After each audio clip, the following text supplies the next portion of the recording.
할렐루야. 인사하겠습니다. 사랑합니다. 축복합니다. 잘 오셨습니다. 아,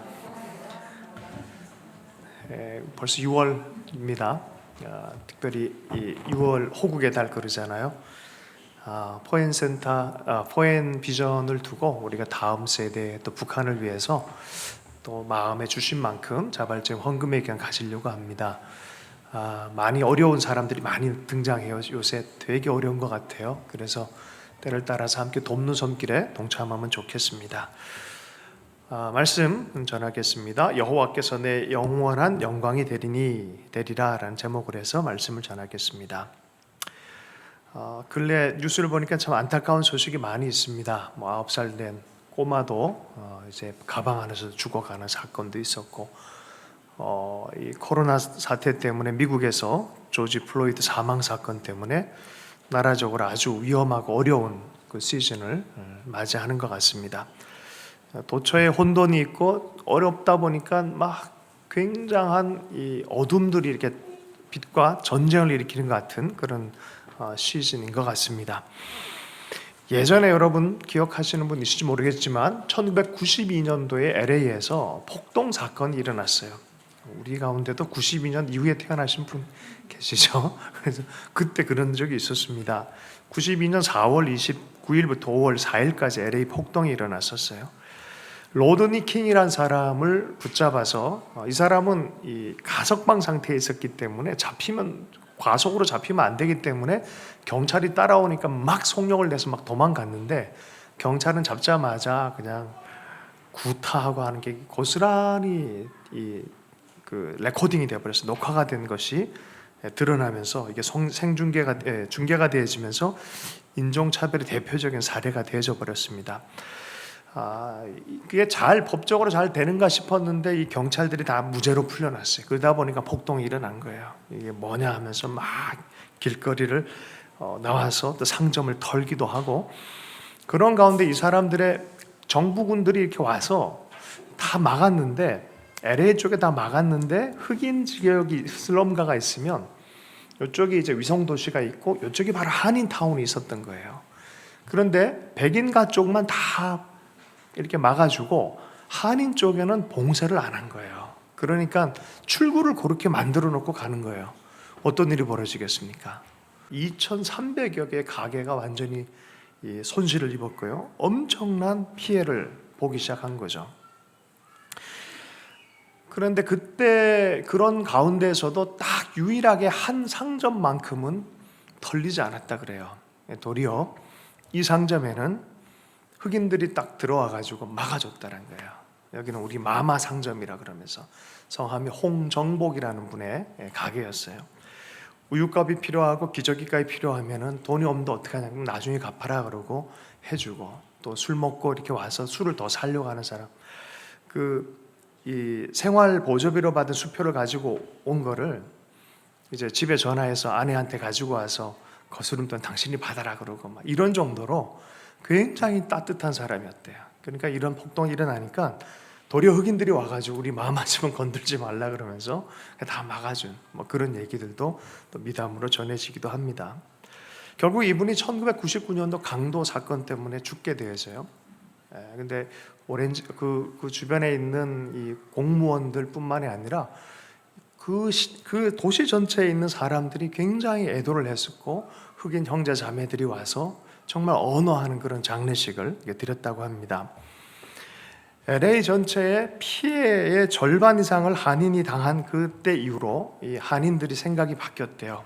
주류 사회에 같이 세금 내는데 왜 우리는 보호 안 해주냐, 정치적인 힘을 좀 발휘해야겠다, 이런 생각도 있었지만 한인과 흑인 사이의 화해를 위한 애를 써야겠다. 사실은 한국인들이 그곳에서 흑인들에 대해서 함부로 대하는 측면이 없지 않아 많이 있었어요. 이런 것이 갈등이 돼버린 거예요.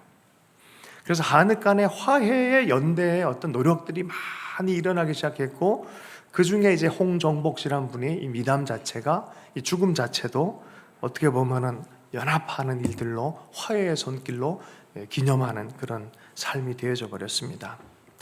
여러분, 미래는요 우리의 손에 달려 있어요. 궁극적으로는 하나님의 손에 달려 있지만 우리가 어떻게 삶을 살아가고 우리가 어떻게 손을 뻗을까에 따라서 삶은 달라질 줄로 믿습니다. 그런 의미에서 지금 굉장히 혼돈스럽지만 하나님의 특별한 그 마음이 부어지고 하나님의 마음으로 이 어둠 가운데서도 빛을 행동할 수 있는 그런 삶에 대한 결단이 우리에게 무척 필요합니다. 동의하십니까? 이것을 우리는 반대 정신으로 살아라라고 하는 거예요. 반대 정신으로. 남들이 얕고 가지려 할 때 우리는 섬기고 나눠주려고 하고, 남들이 경쟁할 때 양보하고. 제가 어저께 그저께 병원을 가다 재미난 경험을 했어요. 한 차선, 이게 차선에서 차가 뒤에서 아주 굉장히 빨리 막 달려오는 거예요. 이거 겁나더라고요. 이쪽 제가 가야 되는데 이쪽으로 확 달려오는 거예요. 그래서 먼저 가라고 마음에 천천히 제 속도를 이렇게 했는데, 이 차가 너무 속도를 막 가다가 어떻게 하다 보니까 2차선으로 와야 되는데 1차선과 2차선이 갈라져서 이쪽엔 당진으로 가는 거고 이쪽엔 이제 서울 쪽으로 가는 그런 길의 갈림선인데, 이분이 1차선으로 막 추월해서 쫙 너무 빨리 가려고 그러다가 이쪽으로 와야 되는데 어떻게 못해서 그냥 계속 1차선 달려가서 당진으로 가시더라고요. 야, 이게 양보하길 참 잘했다. 근데 묘한 느낌이었는데, 어쨌든 이렇게 양보하고 섬기는 게 나쁜 게 아니에요. 섬기고 또 이렇게 평화를 만들어가고 하는 것이 하나님의 마음이에요. 이게 사람의 이 본성상 쉽지 않습니다. 알트 켄달이라는 분이, 제가 좋아해요 되게 이분을, 영국에서 웨스트민스터 교회 담임 목사님 하셨는데, 마틴 로이드 존스라는 대단한 설교자의 후임 목사님이세요. 미국 분인데 영국에서 목회를 하셨어요. 그런데 요 근래에 제가 그분이랑 이메일을 이렇게 주고받다가 한국에 오시기로 했는데, 여러 가지 여건상 못 오고 그냥 온누리로 가셨어요. 그래서 아주 지금 한국에서 굉장히 많은 일들을 강연도 하시고 하신 그런 분이신데, 가끔 이제 영상에 이렇게 올라왔어요.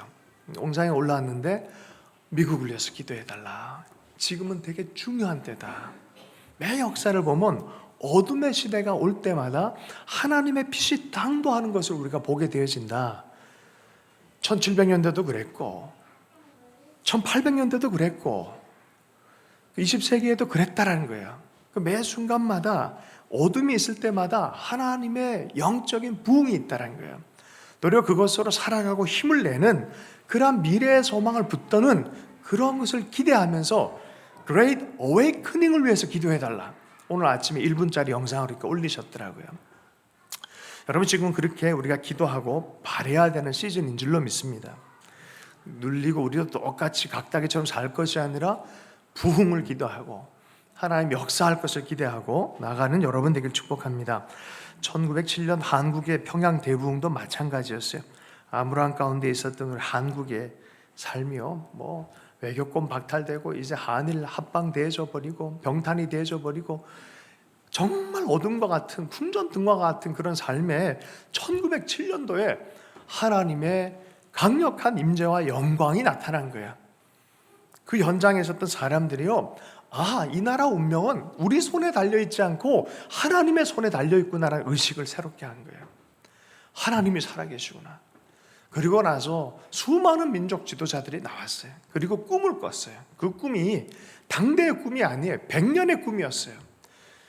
김구가 꿈을 꾸기 시작하고 하나님의 사람들이 꿈을 꾸기 시작하고 수많은 사람이 꿈꿔요. 그 꿈꾼 것과 기도한 그대로가 지금 지나와 보니까 한국이 이렇게까지 성장하는 원동력이 된 것 같아요. 여러분, 지금은 과거의 상처받고 네가 이랬겠니 그런 상처에 매여서 서로 이전투구할 때가 아니라 미래로 나가는, 여러분, 이건 상처가 아니라 상처받았지만 상처로 남으면 여전히 상처이지만 상처가 사명으로 변화하고 하나님의 손에 붙들림 되어지면 이거는 상처라 그러지 않고 상흔이라 그래요. 상흔, 스티그마. 예수님께서 십자가에 못 박히시고 손에 상처를 받으시고 옆구리에 상처를 받으셨어요. 와가지고 제자들한테 뭐라 그럽니까? 니들 때문이야. 요 녀석들 내가 안 갚으면 하겠어. 절대 그러잖아요. 이건 상처가 아니에요. 이건 상처가 아니라 뭐라고요? 스티그마, 상흔. 너희를 구원하기 위해서, 너희 이름을 내 손에 새기기 위해서 한 거야. 너희를 사랑하려고 내가 한 것이야. 이게 스티그마예요. 여러분, 도마도 상처를 입었어요. 주님이 뭔가 큰 일을 할 것 같아 죽으셨으니까 이제는 당하고 싶지 않아. 형들이 막 많은 걸 봤다 그래. 지체들이 많은 걸 봤다 그래. 부활하신 예수님 봤다 그래. 안 믿어져. 내가 직접 봐야 되겠어.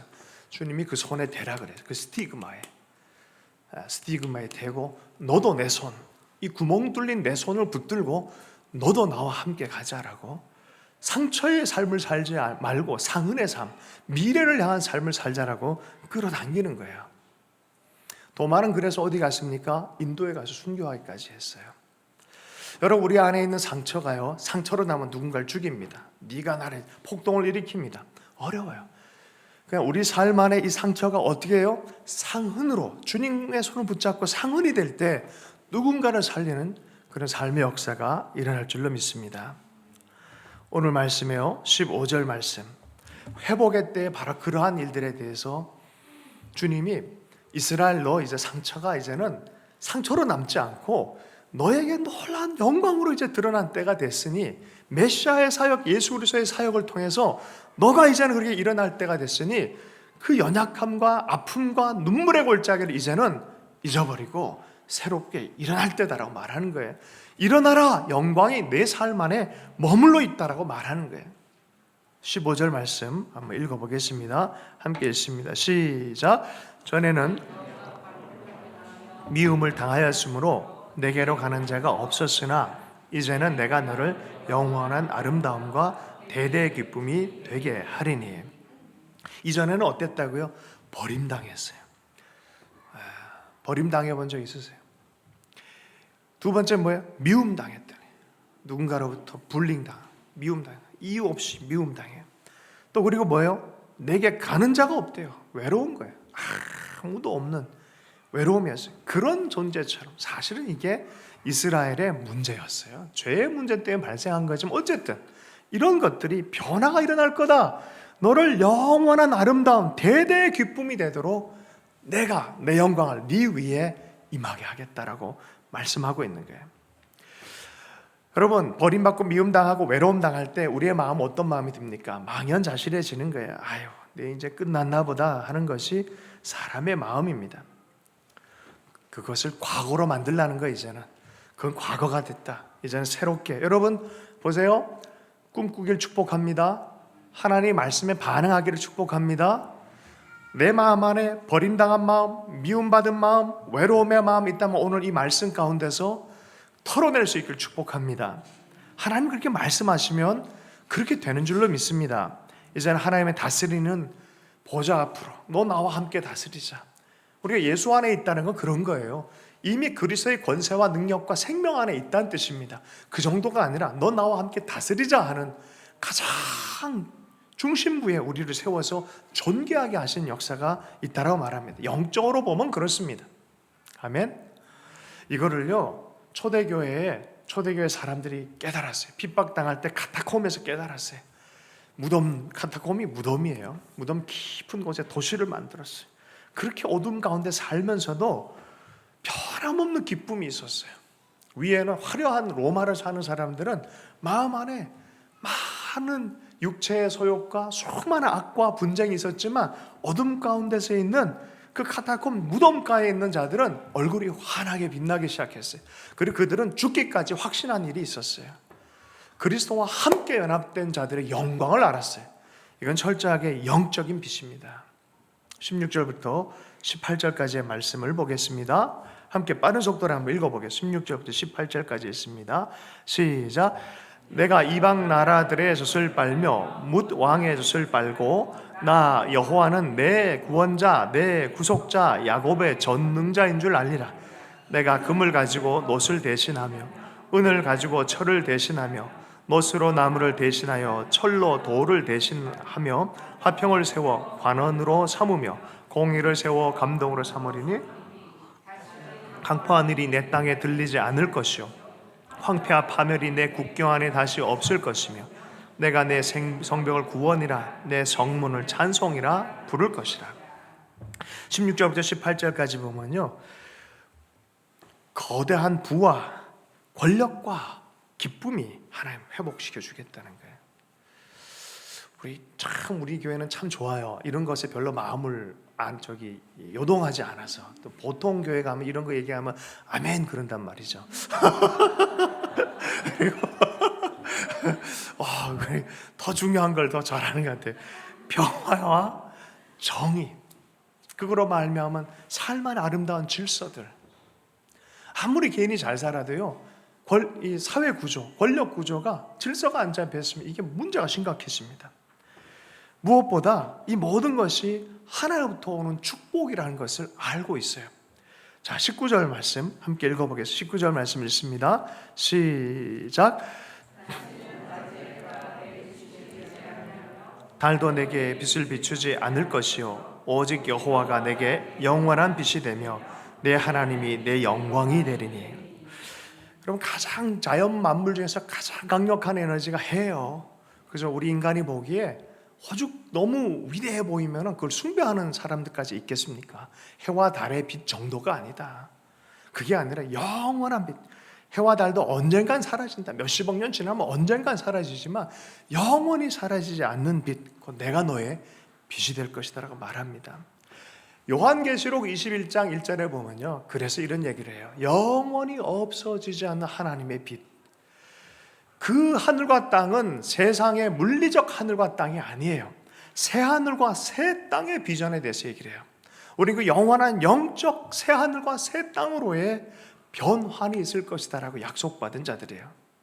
여러분, 이것의 첫 열매가 바로 예수 그리스도의 부활이었어요. 분명히 육체인데 부활체로 우리에게 다가오셨어요. 죽지 않는 영원한. 그래서 그분을 믿고 그분과 함께 죽고 그분과 함께 살기로 결정한 믿음의 사람들 가운데는 그분과 동일한 영원한 새하늘과 새 땅에 살고 영원한 생명의 존재로 약속받은 자로 우리 살아간다는 거예요. 초대교회 성도들은 이걸 정확하게 알았어요. 우리의 인생이 육신으로 끝나지 않는다는 걸 알았어요. 여러분, 하물며 힌두교인도 육신의 삶이 육신의 삶으로 끝나지 않는다고 얘기를 하는데, 여러분, 우리 기독인들 말씀을 통해서 우리가 약속받은 것은 영원한 세계가 있다는 거예요. 아멘이십니까? 그래서 우리의 경건의 삶은요, 금생과 내생에 유익이 있다 그래요. 이 땅만을 위한 게 아니라 영원한 삶이 있다고 얘기를 하는 거예요.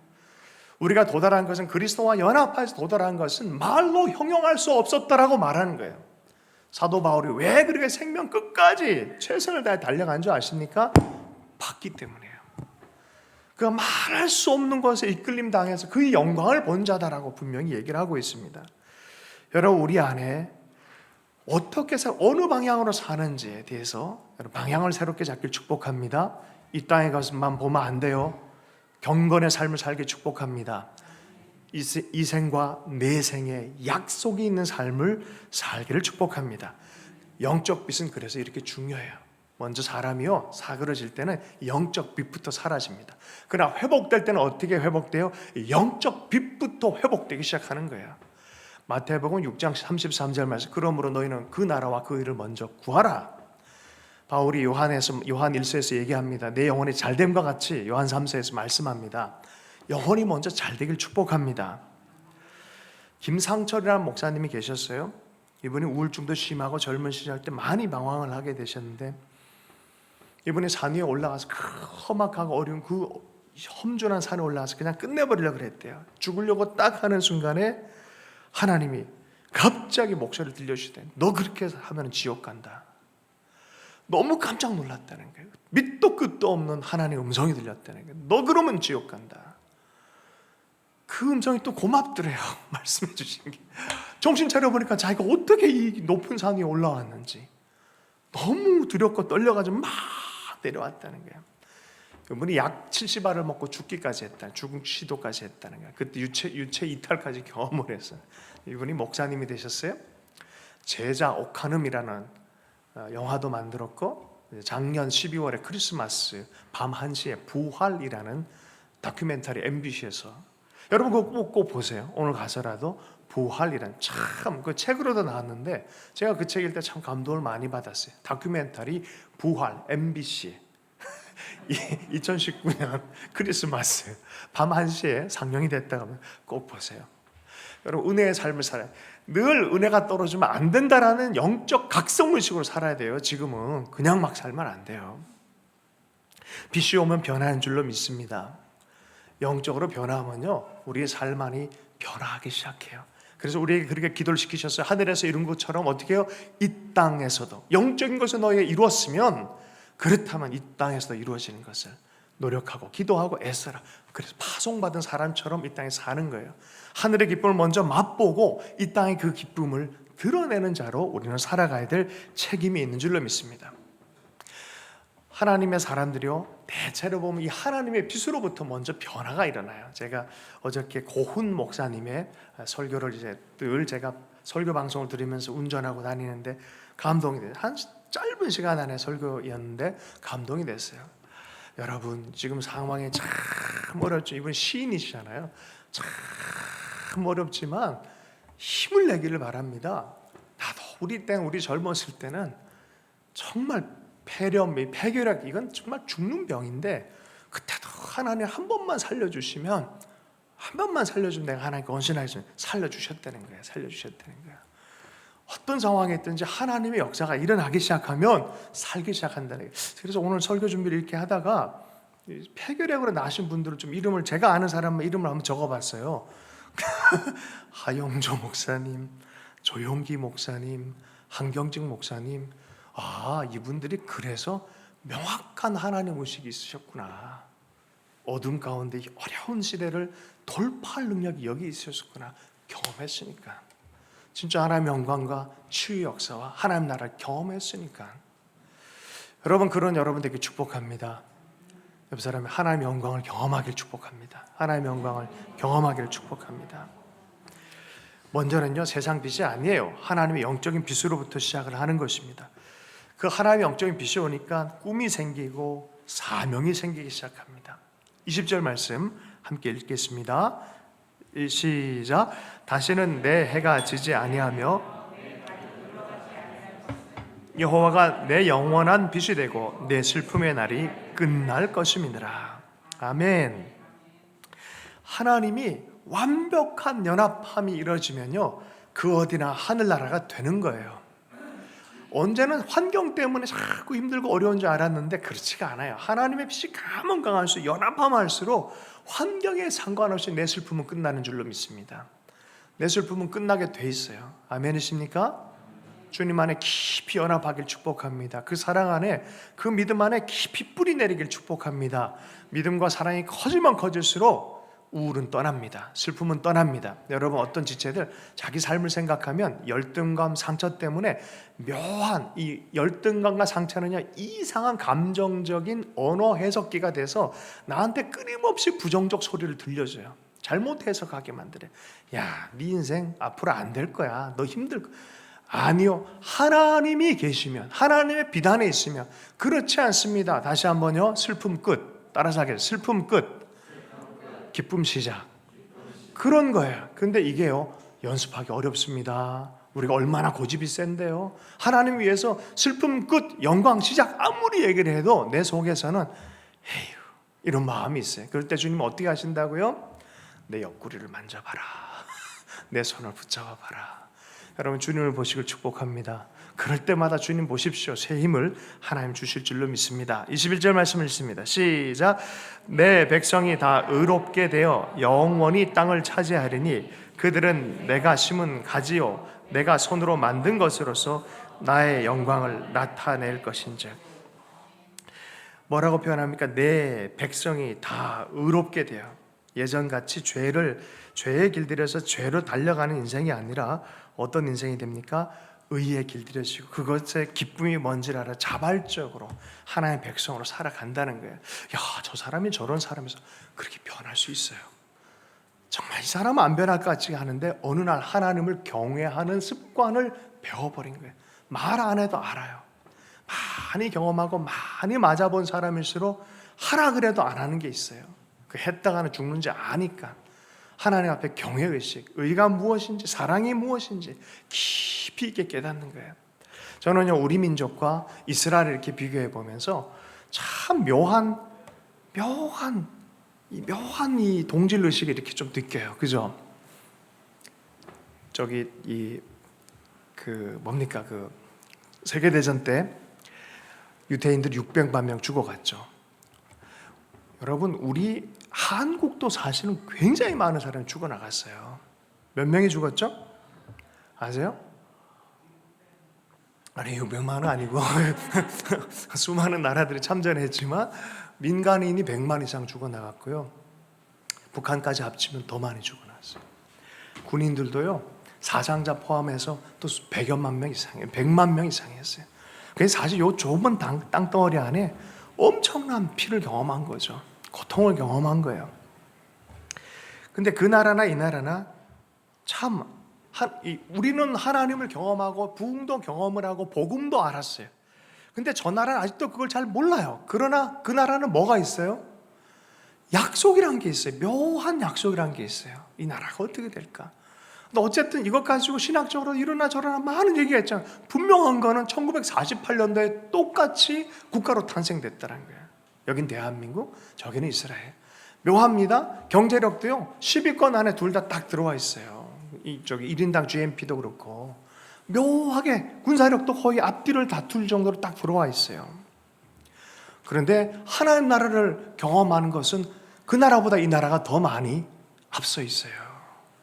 놀랍죠? 할렐루야. 저 나라가 어떻게 되냐는 어쩌면은 이 나라 때문에 변화가 일어날 수도 있을 것 같다라는 생각을 저는 해봤어요. 왜 그런지 아십니까? 이 마지막 때는 아무리 봐도 이 분쟁을 끝내고 하나님의 정의를 드러내는 건 그리스도 예수밖에 없습니다. 세상 어디를 뒤져봐도. 그런데 그 십자가의 화해와 용서를 살아낼, 서로 동족이었는데 총칼을 드러내면서 같이 죽였던 이 나라가 화해하고 용서하고 남과 북이 연합해서 한 몸으로 세워지는 걸 경험할 때 이것은 전 세계를 향한 비전이 될 거라 생각해요. 무엇보다 이스라엘을 향한 비전이 될 거라 생각합니다. 저 나라가 예수 그리스도로 말미암아 복음을 받아들여 우리와 동일하게, 여러분, 아브라함의 후손들과의 싸움이에요. 지금 저 땅은, 그죠? 이삭과 이스마엘의 싸움이에요. 사실은 이스마엘의 후예와 이삭의 후예의 싸움이에요. 이 가족 간의 싸움이란 말이죠. 이것이 쫙 풀어져서 중동의 예수 그리스도로 말미암은 평강이 시작되어진다면, 여러분, 이건 결과적으로는 그리스도가 오셔야 돼요. 완벽한 궁극적 화해는 예수 안에 있습니다. 그러나 이미 우리 안에 이미 시작되어진 이것을 우리는 최선을 다해 주님 오실 때까지 해야 될 책임이 있는 나라인 줄로 믿습니다. 우리가 그렇게 살아야 돼요. 평화를 위해 부름받았고 화해자의 직임으로 부름받은 사람들이에요.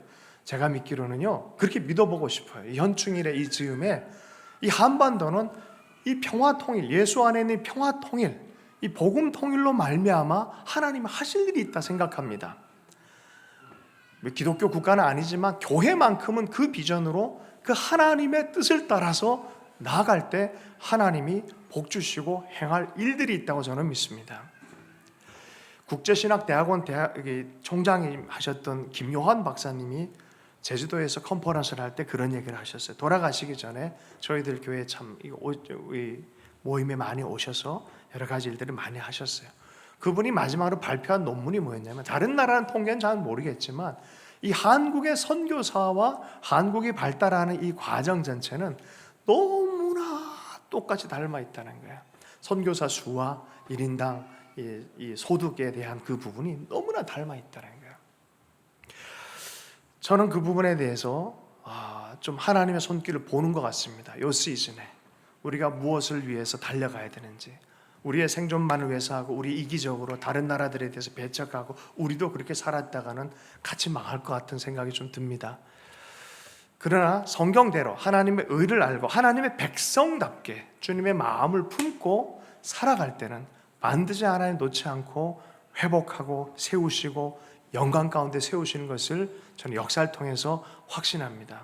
참 신기합니다. 스페인에서요, 자기들 이름을 내려고 그러고 유대인들을 핍박하고 하나님의 사람들을 핍박하기 시작할 때 2등 국가로 전락합니다. 네덜란드가 복음을 받아들이고, 그 네덜란드란 뜻이 낮은 땅이란 뜻이에요. 낮은 땅, 버려진 땅, 그런 느낌이었어요. 이 나라가 복음을 받아들이고 종교개혁주의 그 반석 위에, 말씀의 반석 위에 국가적인 체계를 세우고 사람들을 환영하고, 쫓겨난 유대인들이 네덜란드로 다 갔어요. 거기에 있다 보니까 희한하게 이제는 네덜란드 시즌이 오는 거예요. 여러분, 횃불이 움직이는 거 잘 보세요. 그러다가 영국이 그것을 또 받아들이기 시작하는 거예요. 그런데 영국이 갑자기 사용받아요. 그런데요, 영원히 있지 않는다는 게 이게 참 아이러니예요. 저는 이것이 미국을 보면서, 야, 저게 하나님의 마음으로 바로 서 있는 나라인가?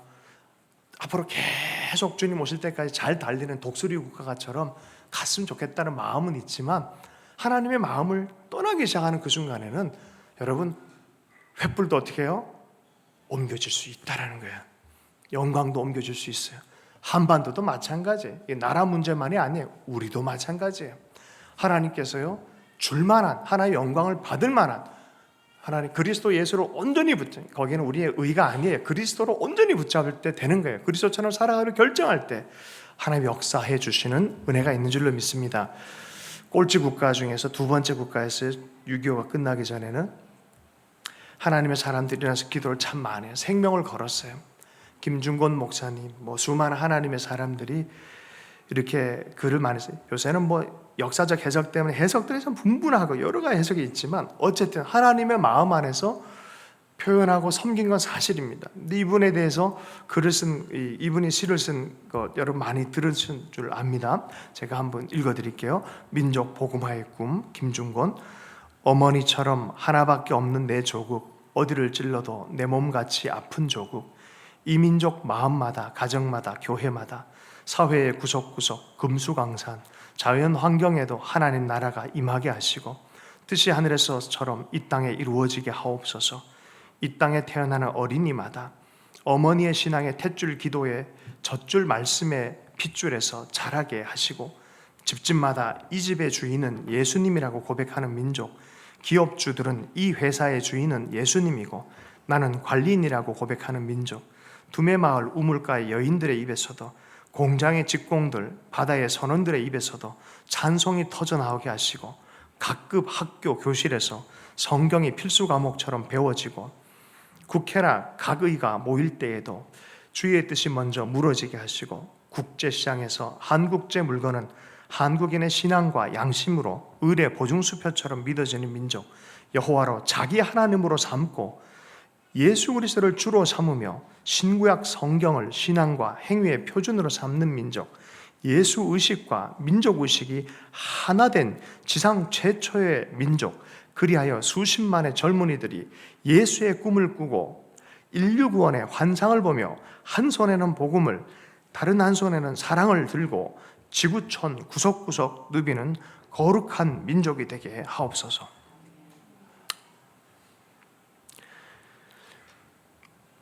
요새 이런 꿈들이 많이 사라지는 것 같아요.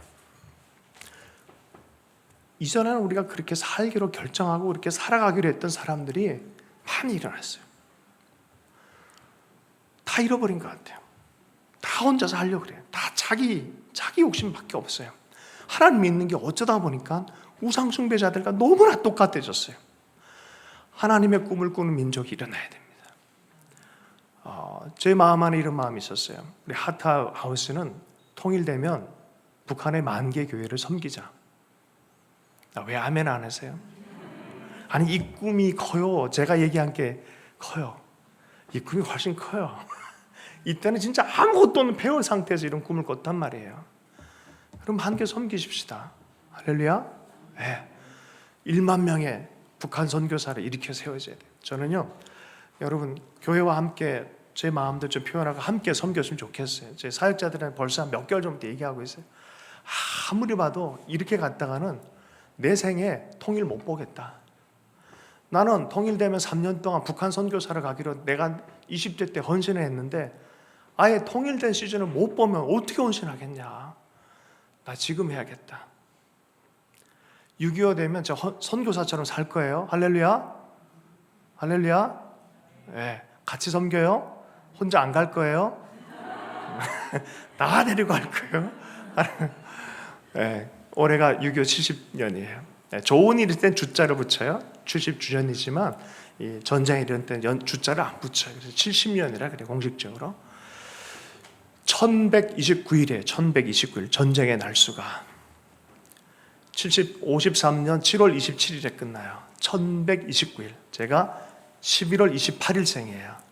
실제 생일로는 1118인데 28인데 며칠이라고요? 제 생일 바로 다음 날 1129 이렇게 외우라고. 1129일이 전쟁의 날수예요.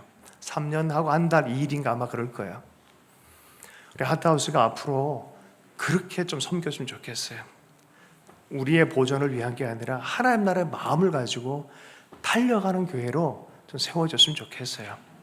저는 이 말씀을 그대로 아멘으로 받습니다. 아멘?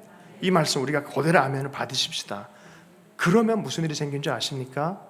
의에 하나님 마음에 연합한 백성에게는 이런 권위가 생겨요. 성경 중에서 이런 축복 본 적 없을 거예요. 보통 30배, 60배, 100배이지만 여긴 다른 권위가 생겨요. 한번 보도록 하겠습니다. 22절 말씀을 함께 읽습니다. 시작. 그 작은 자가 1000명을 이루겠고 그 약한 자가 강국을 이룰 것이라. 때가 되면 나 여호와가 속히 이루리라. 몇 배예요? 옆 사람에게 1000배가 될지어다. 1000배가 될지어다. 1000배가 될지어다. 옆 사람에게 또 한 번 강국을 이룰지어다. 이 권세는요, 자기를 위해 사는 사람에게 전혀 임하지 않습니다. 하나님 나라를 위해서 헌신된 자들 가운데 하나님 주기로 약속되신 거예요. 예수 그리스도와 연합한 자 가운데 예수로 말미암아 주실 영광이 있어요. 저는 이 나라가 이렇게 갈 거라고 믿습니다. 지금은 이런 말 있죠. 못 먹어도 고. 이거는 외쳐야 돼. 이렇게 했다 다 죽게 생겼어요. 한국교회가 일어나서 새롭게 헌신하고 새롭게 회개하고 나갈 때가 지금입니다. 그리고 하나님 하실 것을 믿고 나아가십시다. 주님께서 놀라운 역사로 우리에게 영광을 드러내 주실 줄로 믿습니다. 함께 말씀 붙잡고 기도하십시다. 하나님 나의 영광이십니다. 우리의 삶의 영광이십니다. 주님과 연합하여서 당신의 나라의 영광을 드러내는 자로 나를 사용해 주십시오. 당신의 영광의 통로로 나를 사용해 주십시오. 우리 헌신하면서 잠시 기도하도록 하겠습니다. 함께 기도합니다.